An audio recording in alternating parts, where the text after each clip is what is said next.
So to start off, we obviously went through the program in the fall, and every session we were exposed to different issues within our community, on campus, off campus, the different diversities, and we also discussed our leadership strengths and how we could use those strengths to implement our semester-long project. Statistics were also presented to us in one of the sessions by Michael Stout, who is a sociology professor here at Missouri State. And a lot of his statistics dealt with homelessness within this area. So that's where we gained our initial interest with the topic of homelessness in Springfield. And we all decided that that would be a good topic, that we could all, we've all been exposed to it somehow. A few of us have had experiences in the past volunteering with organizations, either through school groups or with church organizations. So we decided that homelessness would be our main focus, and especially with the fact that there are students at Missouri State who themselves find themselves homeless. They sleep in their cars.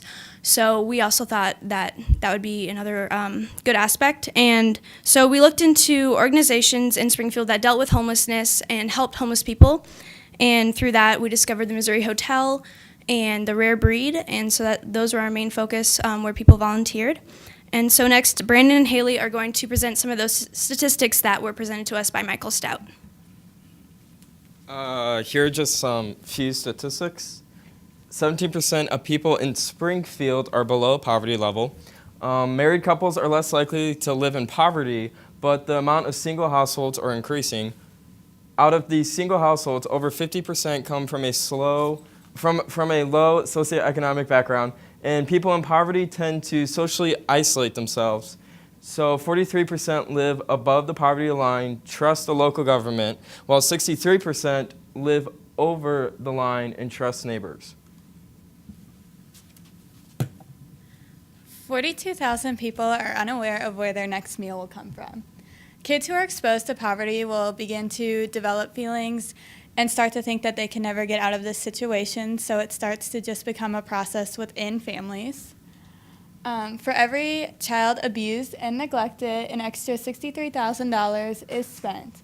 When in poverty, families are in a poverty cycle and do not often get out, and 1 in every 4 children are homeless.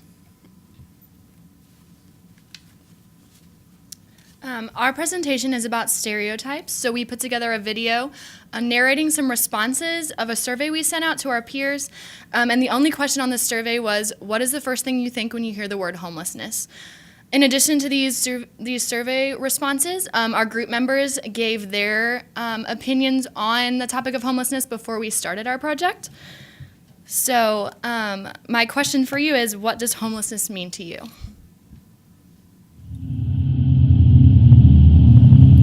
I think of someone who is poor and obviously can't take care of themselves. Someone who doesn't have the means to afford or keep a steady home or income.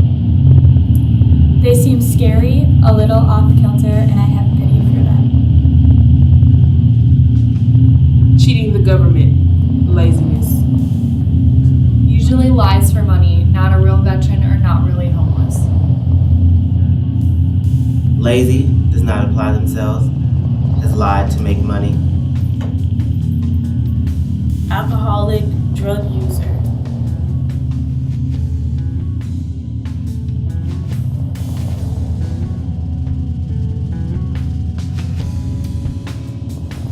Someone who has given up on life. Someone who is living on the streets and doesn't have a place to sleep. I think of someone who has truly lost everything. Veterans who suffer from a mental disease. I feel bad for them. When I was little, I was scared of them. Now I'm scared to become one.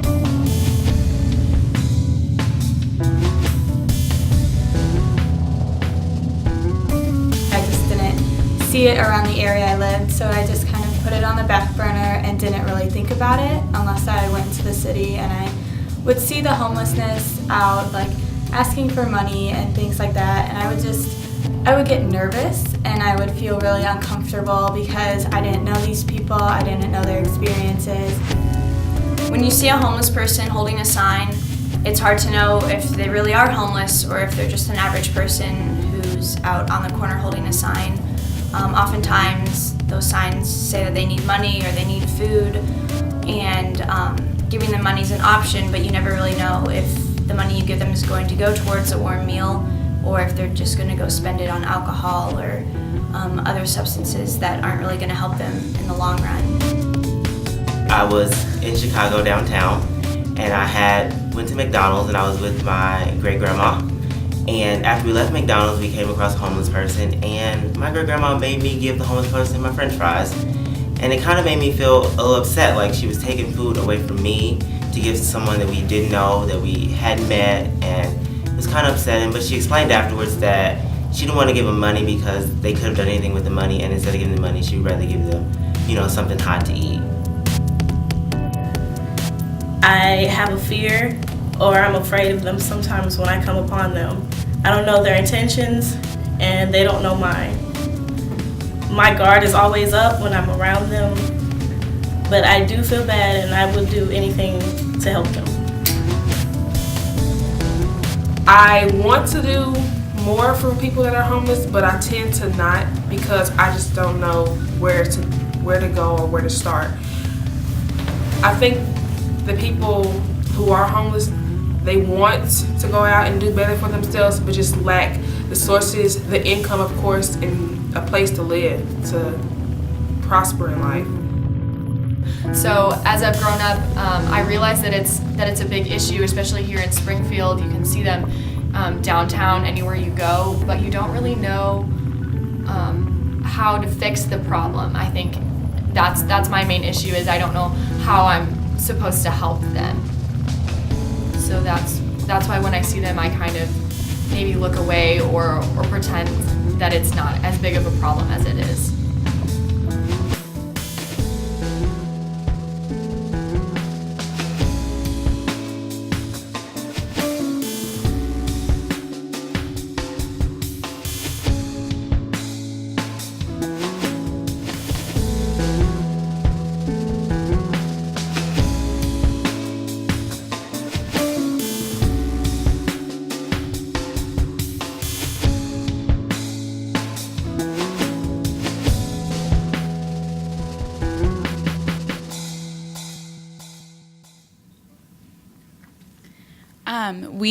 We conducted a Survey Monkey, and we got a ton of responses, but we could only see the first 100.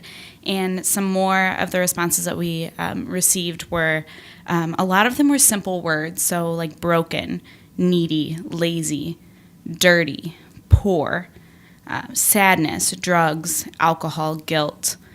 Some got a little bit longer with that they're people that have made poor choices.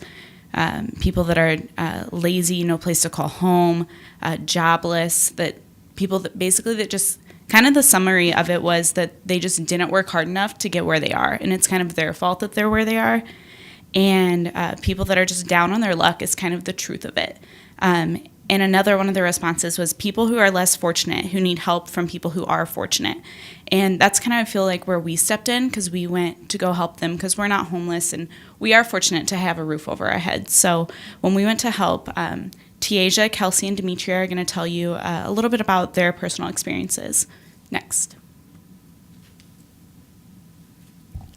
Over the past semester, I contributed my personal time to volunteering at the Missouri Hotel Homeless Shelter, and I was given the opportunity to interact one-on-one with the residents. Through this experience, I acquired a new perspective on the homeless community through interviewing them individually. Lazy. It is a popular word that comes to mind when you see a homeless person. After speaking to the residents, I learned that lazy is a completely inaccurate description. A homeless person must spend the majority of their time searching for food, a new place to live, clothes, and warmth during the cold winter season. They are consistently on the go. During January of this year, 3 of the largest homeless camps in Springfield were forced to be evacuated by the police. The homeless people who resided here were forced to leave their belongings and just get up and go and find a new place for warmth during the freezing winter. As you can see, there is no time for laziness in these conditions. Another thing I learned from the men and women I spoke to is that homelessness is a cycle that is almost nearly impossible to get out of. With unemployment at a high, there are more and more people who are unable to find jobs despite their enormous efforts. In order to get hired, a person must list their place of residence on a job application, and obviously homeless people have none. They will get fined for sleeping on a park bench at night or being out late, and then they will have no money to pay that debt. Therefore, they are getting pushed farther and farther into debt. I spoke with a woman who had worked for 22 years with a company until that company went belly up and she lost her job. For 4 years, she struggled to find work with no success. Finally, she found a job. During those 4 years, she became financially insecure, was unable to pay her bills and provide for herself, and became homeless.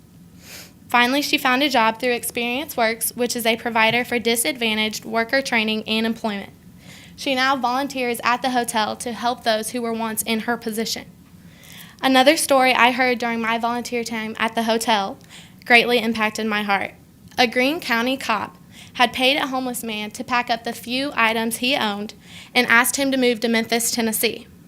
When I asked the residents why the cop did this, they simply responded that the cop was just tired of seeing that man walk around Springfield. In order to tame the increasing rate of homelessness, we cannot ignore the issue and push it onto someone else or another city to handle. As a Springfield community, we must address the issue and make a change.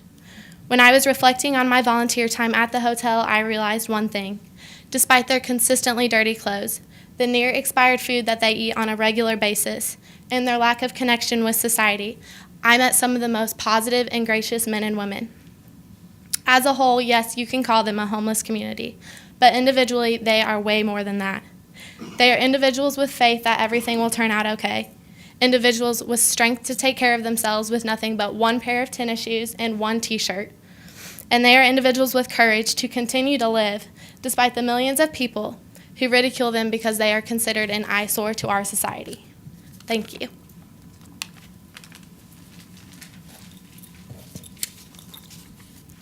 I was also able to volunteer at the Missouri Hotel as a group. We volunteered at the Missouri Hotel, and were able to serve meals to the people who needed food. I was kind of taken back from going to volunteer at a homeless shelter because it was something I was not used to. I was able to have some of the best conversations with people that society puts a negative label on. I was able to learn and also benefit from gaining intellect from people who are labeled as being negative or labeled as being uneducated. I also work at the Rare Breed, which is a youth center for homeless youth between the ages of 13 and 20.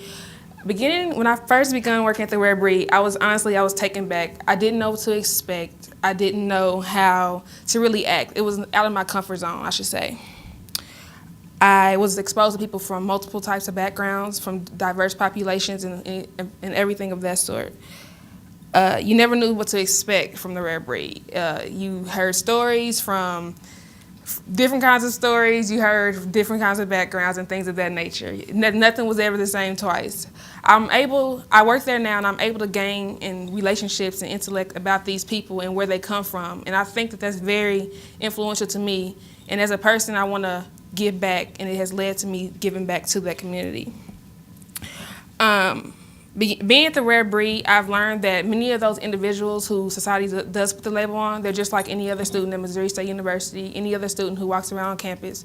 They just come from broken households and just need guidance. After talking to a volunteer, she expressed to me how police officers have destroyed the places in which they camp out. Being homeless, everything that you have is on your back. Backpacks are something that I noticed at the Breed that are very pivotal to these youth people. They literally carry everything around. They don't know where their next meal is coming from. They don't know where they're laying their head at night. And some don't even know if their stuff is going to get stolen or not. I want to close by saying programs that genuinely care about people are definitely need to be implemented. People need to know that someone cares about their well-being. People need to know that someone cares about where their next meal is coming from. That feeling of sincerity just resonates among people. I've learned that my life is not all about me, but it's about how I can give back to someone rather than take from someone. But instead, I choose to continue to give back, to be a positive influence for those that come up behind me. As a community, we must uplift everyone, which will enable us to prosper in the future. Hello, I'm gonna start off with a personal experience. My mother always taught me that you give what you can to those who don't need. But as I said in the video, to me it was kind of scary.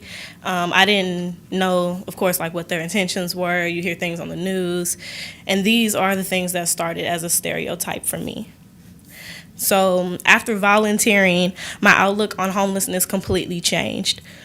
I'm very proud to have had this experience and learning with these people during my volunteer. Our goal was to break down the stereotypes of homeless and bring the light to the face of what it really truly is. Stereotypes such as, I generally think of African American people who live in urban cities around the areas and are down on their luck, or someone who has given up on the world and their lives. These are people who look through a smoky reflection of the society under a sweep under the rugness of homelessness. And I have seen it differently. Homelessness knows no man, woman, child, or ethnic group. It can happen to anyone in any given time in any place.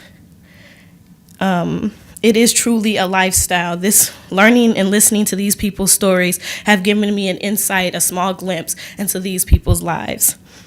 Although there are some who do suffer from types of addictions such as alcohol or any type of other substance, most of them are just down on their luck and looking for someone to help them. It blows my mind how just a couple of us college kids can make a difference by just giving a few of our hours. And it showed me that a little time makes a huge difference in a community, in any part that you are of. Thank you. Okay, so we volunteered, we talked about it, we made this video, and now nobody's homeless anymore. It's not the case. You will see behind me the places that we volunteer, and what's really important, or what I gained from this, is that these people are people. You have to see them as people. People first. And a lot of them, all they want is somebody to talk to. And for me, I work in the emergency room, and we have a number of homeless people. And the stories that I hear are things that I feel like I could never get from anyone else. They have experiences that none of us would understand because we've never been homeless. So it's really important that if you do volunteer or when you volunteer, that you first see them as people and don't show pity, don't look down on them because they're homeless. Just understand that homelessness can happen to anyone. Any one of us in this room could wake up tomorrow and not have a job. And what do? If you're not financially set up for that, you could be homeless. So it's important that you know that homelessness is not, it doesn't care about your age, it doesn't care about your race, it doesn't care about your sex. It can happen to any of us at any time. And if you do volunteer, just make sure that when you talk to these people, you talk to them as people, get to know them, listen to their stories, and just understand that at one point in time, they might have been doing well. They might have been doing okay. They also thought that this could never happen to them, and they woke up one day, and this is what it was. So just always remember when you talk to people, no matter what, just treat them as people, and don't look down on anyone. So obviously the point of Distinction in Public Affairs is to work with the public affairs mission and do something that's going to be meaningful and kind of aligns with those pillars. The pillars, everyone in the room knows what they are, I'm sure, but the way ours related was, being ethical leaders and making this video and showing it to other people and coming and presenting to you guys and telling you how you can make a difference and showing you places where you can volunteer to kind of help with the issue of homelessness in Springfield, because it is a big issue in our city. And then cultural competence as well, just understanding that homelessness is kind of a culture of its own, but then also being able to work with people who are homeless that are different colors than you and different religions and different backgrounds, and understanding what it means to be culturally competent and understanding that you can help people who aren't just like you. And finally, community engagement is important because we come here as college students from all different places. Some of us are from the Springfield community, but for the most part, we come from other states, other cities, some of us even other countries. And getting involved in this community where Missouri State is in Springfield means a lot because it shows them that Missouri State University is committed to more than just education. It's committed to making well-rounded students and well-rounded members of this community who are going to make a difference here.